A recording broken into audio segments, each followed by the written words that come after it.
Wednesday night, December 2nd, 2020. Hanukkah is short while away. I believe maybe another week and a half, maybe even less, in fact.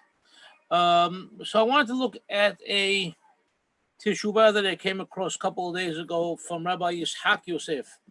Now, we know Rabbi Yitzhak Yosef is currently the Rishon LeZion. We don't really have, at least I'm talking about we in this class, we don't really have much dealings with him and his writings. We know him much better from Yalkut Yosef, but we don't really know him in the position of a chief rabbi answering questions. And he has a couple of volumes of Teshuvot out there called Shelot Shuvot Harishon LeZion. All right, so that's a bit of a funny name, but in any case, I found a very interesting question over here. And it's in volume 2. It's question number 80. Siman Peh. Hadlakat Nerot Hanukkah Benerot Mefisim Reyah Tov. Lighting Hanukkah lights with candles that give off a pleasant odor. In other words, using scented candles for Hanukkah. And this is a question that he answered about 4 or 5 years ago. And question was addressed to a congregation in Montreal, Canada. לכבוד הקהילה הקדושה והחשובה בעיר מונטריאול שבקנדה, השם עליכם יחיו. ברשותו של היקר ונעלה מזכה הרבים תהילתו בקהל החסידים, שם הטוב כהר הרב רבי גד יפרח שליטה.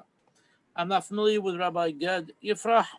I tried to do a quick internet search right now, right before we started class. I didn't find him. I don't know what congregation this is in Montreal, but if anybody knows, I'd like, it's always nice to know, to connect. במה ששאלתם, במה שמסוי כיום שיש נרות שבעת שמדליקים אותם, הם מפיסים ריח טוב עם ההדלקה. So you guys asked the question regarding something that is commonly found today with candles. When you light them, they give off a pleasant odor. וכן יש נרות שבעת הדלקתן משמיעים קול נגינה. There are also candles that are musical candles. When you light them, you start hearing music. אם יש בזה חשש משום הנאה מנרות חנוכה. Is this something that we have to be concerned about, that you're deriving pleasure, you're deriving benefit from נרות חנוכה? שהרי נר חנוכה אין לנו רשות להשתמש בהם אלא לראותם בלבד. Right? We say הנרות הללו. Immediately, part of what we say is that we're not allowed to enjoy these nerot, rather, they're only to be seen. ואמרו בגמרא, וכי נר קדושה יש בו, or וכי נר קדושה יש בו, okay, and could it be that the ner has kedusha? אלא כדי שלא יהיו מזוות בזויות עליו. Rather, so the mizvah is not considered disgusting to him or lowly to him. והיינו משום ביזוי מזבח. So we do not degrade the mizvah. וגם כאן, הרי נהנה בעת ההדלקה מהריח. And here, once you light the candle, you're immediately deriving pleasure from the scent. אלא שבנידון דידן לקה ביזוי מזבח. So in our case, there is no bizayon. Okay? There's no degradation. וממילא יהיה מותר להדליק נרות אלה וליהנות מהריח שלהם. So therefore, we should be, since you're not, it's not something that's degrading, something that's bad. It could be, you say automatically that this is something that would not fall into our question, and you could definitely light them and enjoy the scent as well. לטעם הראשונים, משום דדמה למנורה של בית המקדש, but for the first reason, okay, they have to be similar to the nerot of the Beit HaMikdash. לכאורה גם בנידון דידן, אף שאין בשימוש זה משום ביזוי מזבח. In this case, so even though there's no ביזוי מזבח, no degradation of מזבח, מכל מקום, דין הוא שלא ייהנה מהנרות. you still have the deen that you cannot enjoy the nerot. Dumia de menorah de Bet Hamikdash. Same way with the nerot of the Bet Hamikdash. וכיוון שיש לו הנאה בריח שהנרות מפיסים, and since you do derive pleasure from the pleasant scent that the candles give off, או בשמיעת קול המנגינה, or listening to the musical notes that that are played when you light the candle, ממילא לכאורה אין להטיל בזה. And so in such a case, you would also not be able to allow the use of such candles. So this is the basis of the question and the approach that somebody may look at it and say, well, that's why we can't use it. Now, before we can continue, and I did not read the Teshuvah beforehand. Like I said, I came across it. I said it would be something that may be cute to use for class. And I thought to myself initially, again, I didn't read the Teshuvah yet, and I don't know what angle he's going to take. Looking at this opening paragraph, I'm thinking to myself, who thinks like this? Whose mindset, puts them in a position to say that scents and music are the enjoyment that we're not allowed to have? That's not what the candle is for. This is just an extra. To me, it just doesn't seem like a typical, if you want to call it a Sephardi mindset or a rational mindset or a logical mindset. To me, it doesn't seem like it's something that we would have seen in the past. If such a, candle, scented candle existed 100, 150 years ago, I don't think we would have had a teshuvah from any of our hachamim dealing with this. If somebody went to ask them, they would have laughed in their face and brushed it off, in my opinion. If I'm wrong, or if you think I'm wrong, please raise your hand, tell me. I'd like to know. But I think that people would make fun of such a she'elah, and they would never write such a teshuvah. But this shows us where the world has gone. It shows us what we're dealing with, what we're up against. And if somebody's mind has gotten to the point that they can't understand that shimush, the use of a candle, means, the use of the light, and not something else that, just an extra connected with it. I think we have a major problem that we're dealing with, and people don't know how to approach the mizvot. They don't know how to approach the halacha, and they, unfortunately, because of that, they end up overturning and undoing all the work of the hachamim. Whether we're talking about the Mishnah, the Gemara, the Rishonim, the Aharonim, we have our work cut out for us, And as the Mishnah says, Aseh Lecharab, each one of us has to take upon ourselves to be the rabbi, because you never know what kind of questions may come your way. Dr. Jason asked, do we know if there were scented candles in the past? I personally don't know of it. I think it's a fairly new concept, but you're all on your computers there.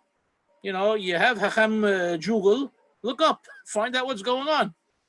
I'm sure you could find out more about it. Again, for the typical Sephardi or a Sephardi Hacham, we weren't even using candles at all. Okay, we were using olive oil. Okay, pure extra virgin olive oil. The best of the best was used, whether it was Shabbat or Hanukkah. Always never forget the interesting approach of Rabbi Yosef Mesas regarding electricity, when he talks about how in the Bet HaMikdash, they were using, once upon a time, olive oil, because that was considered the best of the best. But nowadays we're using, bright electric lights. We're going to light the entire Bet HaMikdash, a place that's mifu'ar, with all its grandeur. We're going to light it with some olive oil wicks, while in our homes we have the best type of modern electric lighting. And his opinion was that in the third Bet HaMikdash, you're going to have the best type of, laser lights or LED lights or, whatever the case may be, but the best form of illumination going forward. So just keep that in mind as well. This is, again, the mindset of our hachamim. So Do you have anything on anybody looked up scented candles? Not yet. Okay. Scented candles have been around for thousands of years. Thank you, Dr. Jason. Were they around in the Middle East? Around in the Ottoman Empire? Were they commonplace? I would say, candles are made out of fat or made out of oil. It's probably pretty easy to invoke scent in a fat soluble item. That doesn't detract from anything you're saying. No, absolutely. It's very, very easy to do. I just don't think it was a common thing. At the very least, I'm saying not in the Middle East. Okay, it may have been very common in certain parts of Europe. That's just my opinion. I don't know. I've never studied the subject. Let's move back to the teshuvah. I just wanted to give that preface because, like I said, I don't think such a question would ever come up in the past. והנה, יש לחקור אם מה שאמרו שאסור ליהנות לאורה קאה על האור או על השמן. Okay, and now we have to investigate, we have to research. What the Hachamim said, that it's asur to enjoy, to derive benefit from its light. Does it go back to the light or to the item that is actually being burnt? Okay, the shemen, the oil, or the wax, if it's a candle, whatever it may be. ומכל מקום, יותר נראה שכל איסור הנאה מנר חנוכה שאסרו האחרים כאן, היינו מאור הנרות. It would seem from everything that we know that the isur is from the light of the candle. דהיינו מהשלהבת, from the flame. שלא להשתמש לאור הנר. That we do not use the light of the candle, light of the oil wicks. וכן מעשינו שאסרו להשתמש בשמן שהוא כסד מצווה. Okay, also you're not allowed to use any sort of oil that was used for a mitzvah. But we'll leave that alone for now. Now this is, like I said, this is a side pleasure, a side enjoyment, this scent or music. And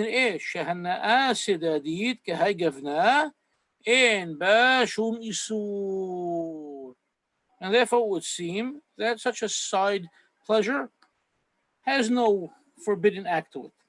בעיין בשאלות שוות יביע עומר חלק ו' אור החיים סימן למדל, he quotes his father, שהעריך אם שייך איסור הנאה בריח או בשמיעה, דהה כל מראה וריח אין בהם משום מעילה, האיסורה איכה.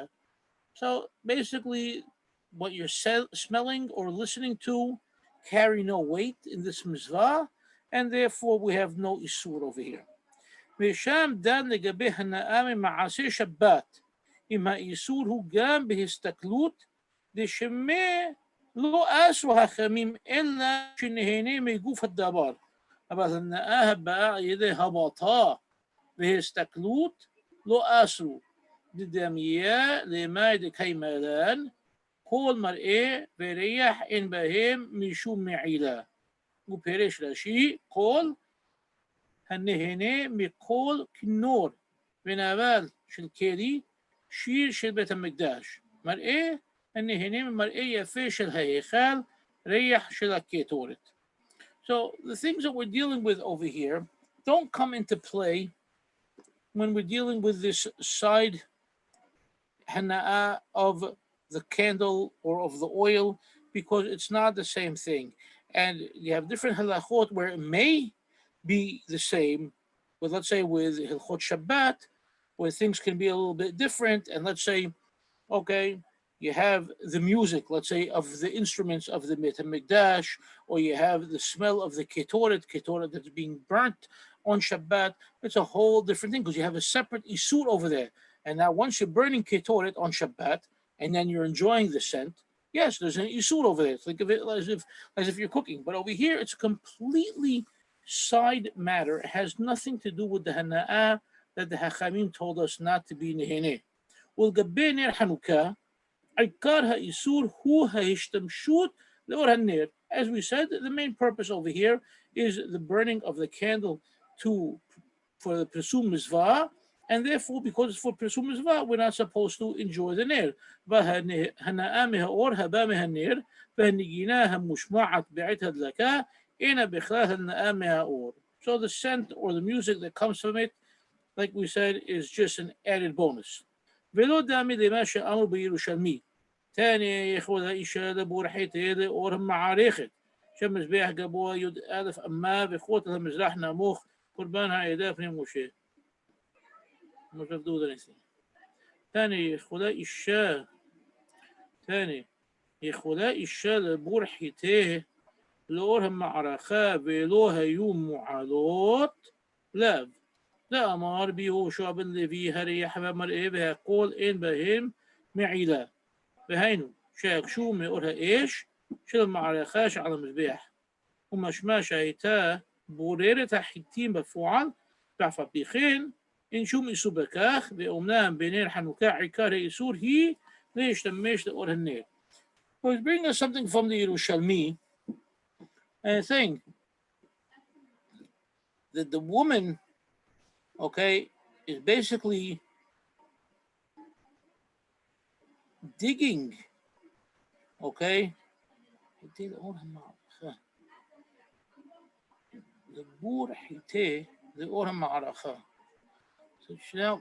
she's able to do her work from the light that is given off from the ma'aracha. Okay, now would that be something that would be okay or not? And they're saying no. Okay, if any sort of scent or light or sound that comes from it, it has no purpose or whatever here. It doesn't make a difference whatsoever. Okay, and their question was from the light of the fire that's on the mizbeach. Because she was actually doing what you call the wheat, the action of the wheat. I'm not familiar with this section of the Yerushalmi to understand exactly what it's talking about. Rabbi, are you familiar with it? I don't hear you. If you want to put your audio on, you could fill us in. Nothing to say. I'm not familiar with it. I don't have the citation in front. Do you? Yeah, I don't. How about you, Marky? Are you familiar with it, possibly? No. All right, so we're not familiar. None of us are familiar with this Yerushalmi to really understand where he's coming from, so we can't comment on it. I'd have to look. Okay, I apologize for not looking, before the class started. But anyway, he concludes the paragraph by saying, "Ve'omnam b'ner Hanukkah." In any case, with ner Hanukkah, ikar ha'isur. Okay, the main gist of the isur of the forbidden act is the use of the ner, of the fire itself, the flame. ובשבט הלוי כתב, דנרות שמעורבים בהם מיני בושם ומריחים בשעה שדולקים, אין הריח נחשב להנאה ואינו כלול באיסור השתמשות בנרות חנוכה מפני שאין הנר עצמו עומד לשייכות ריח ולא נכלל זה באיסור להשתמש לאורה. So it seems now that this question that we're looking at over here by Rabbi Yishak Yosef, he's not the first one to deal with it. It looks like Shevet HaLevi deals with it. Now, Shevet HaLevi, if I'm not mistaken, is the famous Rabbi Wasder from Bnei Barak, okay, who has written profusely on every subject under the sun. Okay, he's known as a top-notch Talmid Hacham. And he obviously has been presented with this question as well. And he's saying, Nerot, the candles, that a scent, perfume, he uses the word bosim, is mixed into them and you able to smell them at the time that the candle is burning. This scent is not considered pleasurable or a sense of enjoyment. And it's not included in the forbidden act of using Nerot Hanukkah because she'en haner asmo omed l'sheichut reyah, because the burning of the flame is not dependent upon the scent. Okay? If it was dependent upon the scent, that would be a different story. But since it's not, then it doesn't come into play. ולא נכלל זה באיסור להשתמש לאורה. So now let's say the candle was actually made with an oil, okay, that was known to be a fragrant oil. So we know we have something that the Hakamim talk about it throughout the Mishnayot, okay, of reyah of shemen afarsemon, okay, balsam oil. And the balsam oil was known to be extremely fragrant. It fetched a very, very high price. It was used in royal banquets. You know, it was really well known. Now, if you did your burning of light over here, whether you were able to solidify it and make it into a candle, or you actually lit it, you know, the way it stood to give off your flame, that's something that Rabbi Wasner over here in Shevet HaLevi may tell you it's asur then, because it's the actual foundation of the, what he called, of the ner. It's not bosim, it's not fragrance that's added to the shemen or to the sha'ava, but in this case it would actually be the source of what he called, of what you're lighting. And just a side note that I'm thinking of, but I think it fits into what his approach.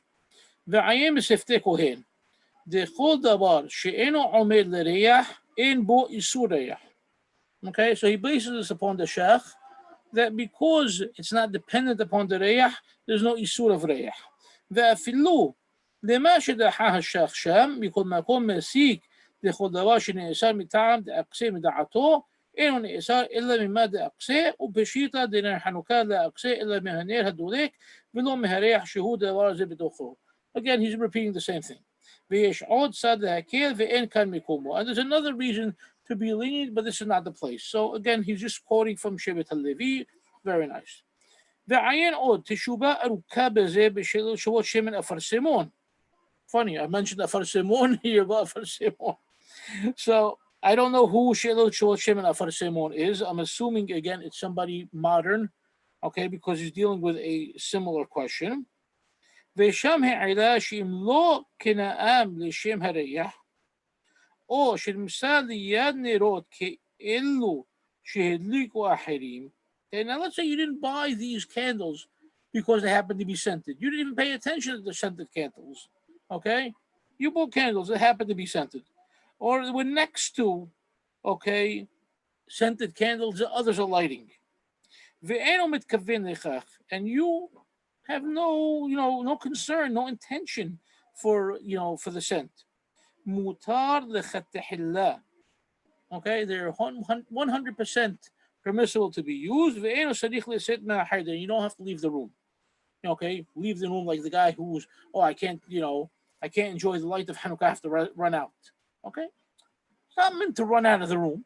Okay, anybody who tells you that obviously is being extreme and being ridiculous. In other words, you're not supposed to be using it.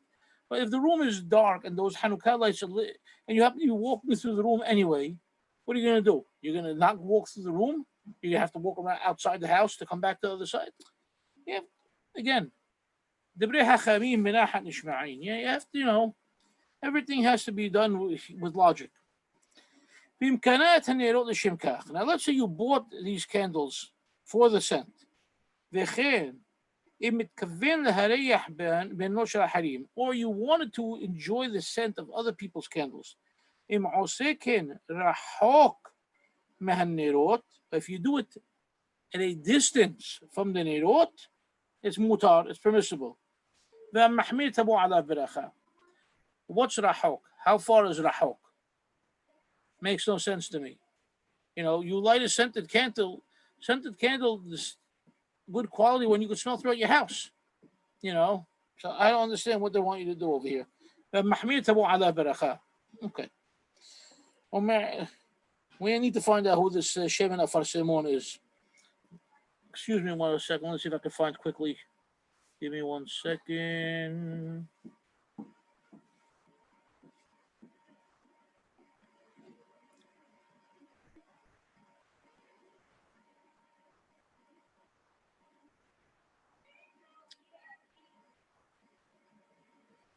Do we know who it is?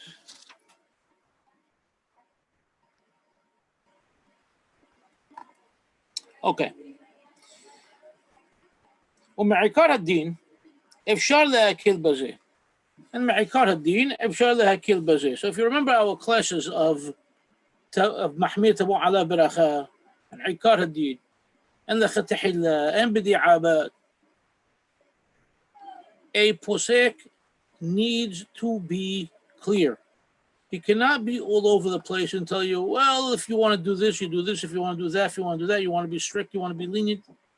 Posek has to give a pesach, and a pesach has to be a clear ruling. It cannot be all over the place. So it's very hard for me to accept what's going on over here. ומעיקר הדין אפשר להקל בזה, אף מעשה כן סמוך לנרות אכתוב להחמיא בזה. I'm going to skip this parenthesis over here. Let's go to the next paragraph, which is the next page. גם הראוני בספר מועדי ניסים שדן בזה. So here's another book that's dealt with this question, מועדי ניסים. והביא כמה סברות להקל. There were a number of reasons to be lenient. דנראה דאיסור הנאה מנרות חנוכה הוא רק משום שהוקסל מזווה, והשימוש שיש בו משום ביזוי מזווה, ולכאורה הוא הדין בריח, אלא דמדן דהקשתו הוא רק מהנאת האורה ולא מהריח. Again, he's not saying anything different that we don't know. וכפי שמותר להריח באתרוג, אף על פי שהוקסל מזווה, מותר להריח בו. So let's say you have an etrog in your hand. The etrog is meant to be used for a particular mizvah. Now you took it and you sniffed it, okay, and you enjoyed the smell of it, okay. Is it asur? Because it's meant to be used for a different mizvah, and you went and you took it and smelled it? Of course not. It's not asur. You could definitely smell it. You could make a beracha on it. And smell your etrog, even though you're using the etrog for the mizvah of the arba'a minim. Okay, and the etrog is telling you over here is really meant to be eaten. Now, I don't know if it's most etrogim today are grown to be eaten. I don't think so. Okay, but let's say even if they are, so yeah, so you could take it, you could use it for the mizvah, you could smell it, and then you could cook it and eat it as well. ומזה לבד הוקסה ולא מריחו, וכן האחה השמן הוקסה רק להשתמש לאורה ולא מריחו, ואף שהנר אסור בהנאה. בכל מקום בריחו לא נאסר ואין בו מעילה כלל. But if you're sniffing the scent that's coming from this candle, obviously there's no problem. ועוד, ויש שכל תשמיש עראי שאין צריך להיות ידיו סמוכות לנר שרה. Because there's a yesh omrim, he goes, there is another opinion that tells you that any sort of, we'll call it a temporary use, okay? Or better, the non-essential use, would be a better word, okay? That can come out of the candle is mutar. כמו שכתב בית יוסף בשם הראש. וגם אפשר, דריח אינו תשמיש כלל. And ריח, the scent, is not a tashmish, it's not a use, okay? It's something that, since Jason brought up that it's been going on for thousands of years, and I'm thinking as I'm reading through this, they were probably using all different types of inferior quality fats to make candles. It's possible that they started adding the essential oils, to basically balance the smell, so the candles wouldn't give a nasty smell, especially in an enclosed area. So they just basically wanted to diffuse, a bad odor possibly, and that's why it was added. I'm just thinking along those lines, because it would make sense as to why they would have begun adding some sort of scent or perfume. כמו שכתב במשנה ברורה, דכל שאינו משתמש כלום, רשאי להישב בביתו בשעה שאין חנוכה דולקת. So even Mishnah Berurah is telling you, as long as you're not using the candle is lit in your living room, okay? And yeah, you want to sit on your couch over there, and you're looking at the light, okay? There's no isur. The Mishnah Berurah tells you straight out. וכמו שכתב בערוך השולחן. And the ערוך השולחן says the same thing. מנחת שלמה says the same thing. שבוע תורה לשמה, same thing. כתב דגם למאן דאמר שתשמיש קדושה אסור לאור הנרות, מכל מקום הנה הוא חייב לראות את הנרות. At the same time, we're commanded to look at the nerot. We're not commanded to light nerot Hanukkah and then immediately run away from them. Okay, we have to look at them. That's Pirsu Hanes. Okay, so nowadays most people still light inside their home, okay, for various reasons, and it's lit in your home. But you lit them in the living room, or in the dining room, or in the den, or whatever room it is. Everybody's going to pick up and leave, go to another room now. No, you're going to stay there with them. You know, you're going to look at the light. You're going to enjoy the light in the sense of enjoying the mitzvah. You're not enjoying the light because you're using the light. And the same thing. So if they happen to give off a scent, they happen to give off a scent. If they're playing music, they happen to be playing music. And you're watching the flames flickering, dancing, and it's very nice to see. And as you have more lights in your home at night, the more pleasure you will derive. And this is not, the hana'ah that the Hachamim said is asur. Okay? In fact, just the opposite. You're obligated to look at them. Rather, using them is what is forbidden. Okay, you want to illuminate the room so you could do something. You're using it to sit and read a book by it. Okay, you're using it for the sake of illumination. To use that illumination, that would be asur. And therefore, they have commanded us to add an extra light that we would use. Now, if that's the case, now you have this extra light, the shamash, and it's also giving off the scent or the music. Oh, there you go. Okay, I'm enjoying the scent of of the shamash. There you go. You've done away with your entire conversation over here. You didn't have to waste all this ink and paper. We didn't have to have a class on this at all. Okay, case closed. כעין מה שכתב בשאלות הלכות קטנות ועיין עוד בשאלות שאלת יעבס ובשאלות שובות האלף דקה שלמה בשאלות מנחה שלמה. So you have all these different cases that show you why you can stay in a room with Nerot Hanukkah to use it for different reasons because of the shamash.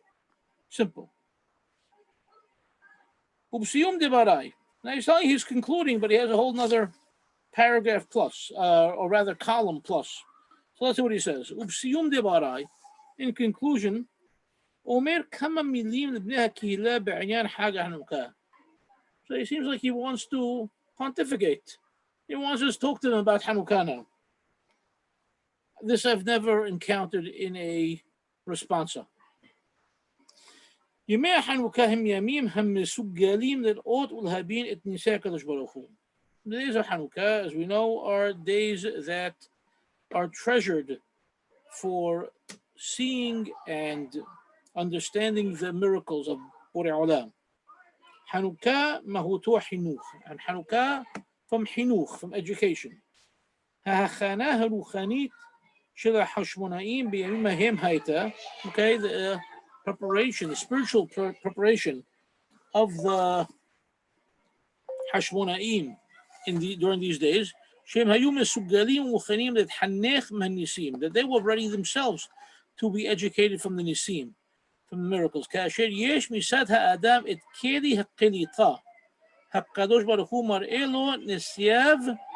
ונפלאותיו כשנמצאים במדרגה רוחנית שמוכנה להסתיר אותה את משמעות הניסים. But we know certain people, at times in their life, they're at a certain point where they themselves become like receptacles to accept certain things they may not have seen before, they may not have noticed before, they may not have understood before. And we've all seen that with ourselves. That something we may have known about for years and seen over and over again, all of a sudden, sometimes, oh, it just dawned on me. Oh, it just hit me. Wow, I never noticed that before. It happens. And at this point, these Hashmonaim were at that point where, boom, they were able to to collate. They were able to actually record, to grasp and record and accept and understand what Borei Olam was throwing at them on a spiritual level.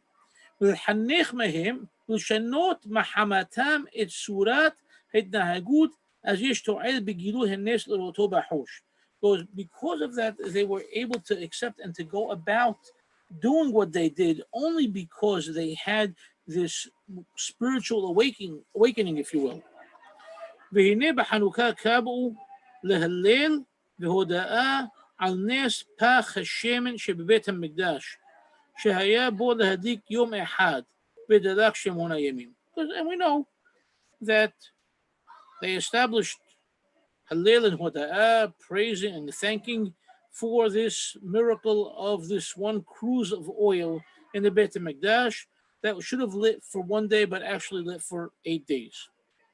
But now, this is a very interesting point, it seems to be from what I see. שהרי ידועים דברי חז"ל, להחמים in מסכת שבת said, שנר המערבי היה דולק במקדש שנים רבות ולא כבה אף פעם. There was a Ner Ma'arabi, a Western light in the Beit HaMikdash that stayed lit for years, okay, and never extinguished. וכמו כן במשך מאות שנים שהיה קיים המשכן ובית המקדש היה נס במנורה שהשמן שהספיק לדלוק רק לילה אחד היה דולק מעת לעת. Okay? And for hundreds of years, okay, there was a miracle in the Beit HaMikdash that the menorah had oil that should have lit for 1 night, and it lit for more than 1 night. It actually lit from 1 night till the next night. Okay, it stayed lit for 24 hours. If that's the case, so what's so special about this miracle of Hanukkah? We don't learn about, this Ner Ma'arabi. We don't learn about the light that was lit from Eid to Eid for the 24-hour period. So why would we make this whole big holiday and Hallel and Hoda'ah and 8 days, because, okay, there happened to be one small container of oil, that lit for the 8 days. We could have had, holidays for every day of the year because of what was going on in the Beit HaMikdash.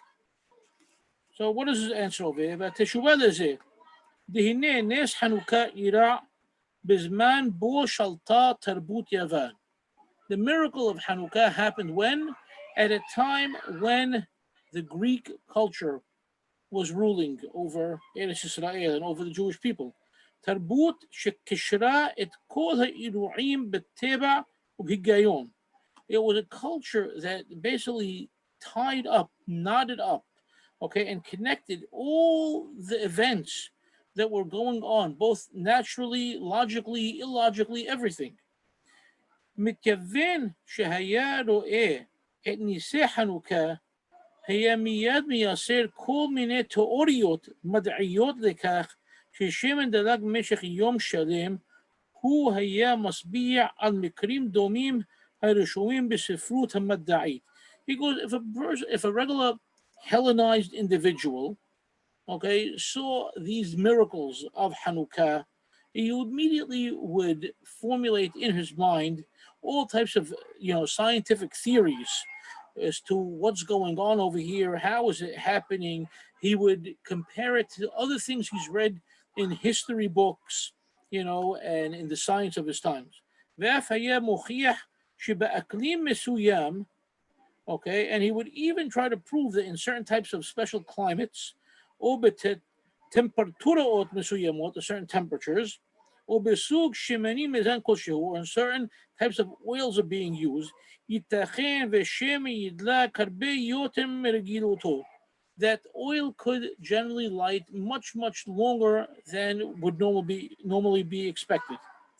המדען היה מעדיף לבחור באפשרות הכי רחוקה, Okay, the scientists would prefer to choose a means that is way off. Af she'estabrutit ina koyemet. Okay, but its reasoning is not. I don't understand what he's trying to say. Okay, so he's saying basically the scientists would pick some sort of absurd type of occurrence that statistically really only happens one in a billion. And all this would be done to not indulge in the concept that there is a God and God is running things. ועד כדי כך הגדילו לעשות אותם מדענים שטענו שהעולם נברא בעצמו על ידי התנגשות מלוכלכת בכל מיני תיאוריות משונות. And they would do all types of things to say that the world was created on itself and there is no God. Because they knew if they would admit that there is a creator of the world, if there's a God, then they would automatically have to act differently. Okay, so therefore we leave everything away, and that way we could, run life as if, it's a free-for-all. Imagine how much a pilot has to learn to fly a plane. He has all the instruments in the plane and he has maps to arrive at his point of destination. And you have a bird whose brain is only half a gram in weight. He knows how to fly hundreds of kilometers. Okay, when it needs to go south for the winter.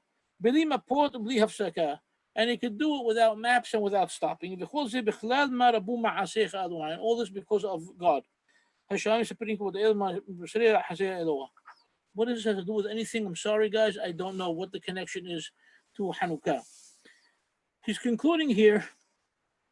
The Hashmonaim were not influenced by this Greek Hellenist culture. They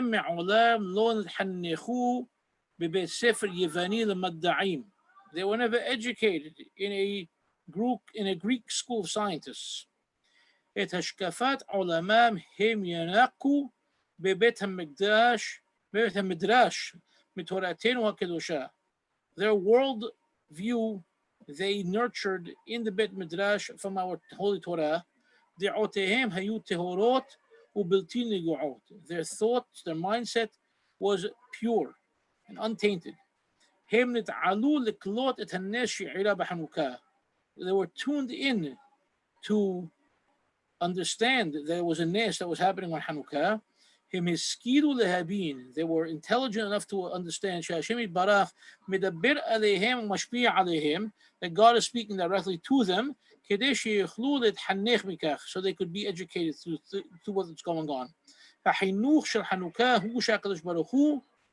ובعض הכוחות כולם בריאה, והוא בעض הבירה, והוא עושה ויעשה את כל המתרחש בעולם, בין בטבע, בין בנס, בין בגלוי, בין נסתר, בין עוד מן לבדו. Okay, so this is a very, very strange teshuvah. I'm sorry, Rabotai, I apologize. Because it's not the way a teshuvah should flow. It's not the way...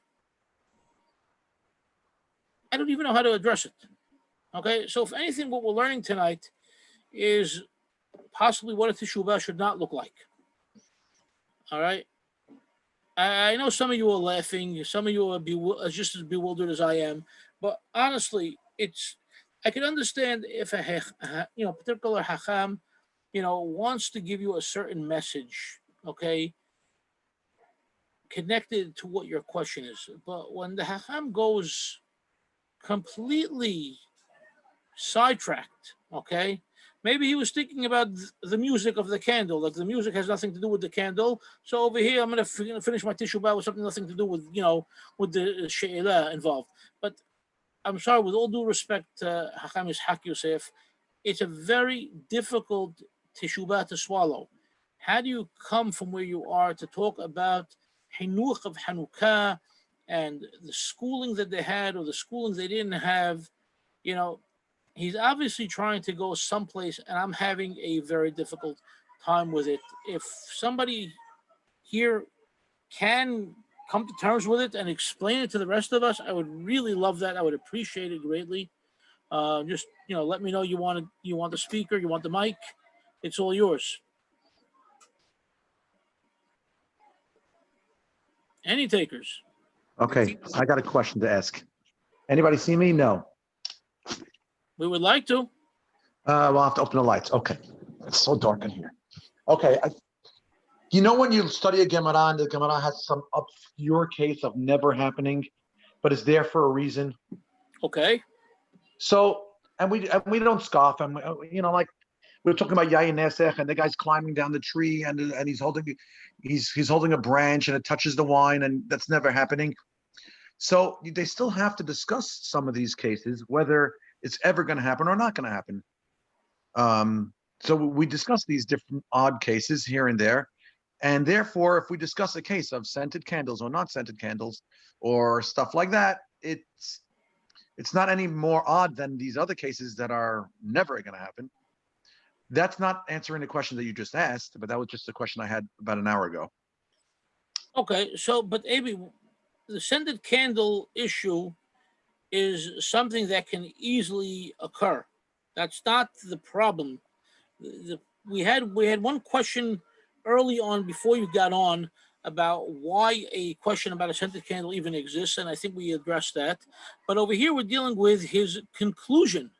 Oh, that's weird. I don't know. Yeah, that's really my question over here. How does all that really fit in, and why did he, take that offshoot?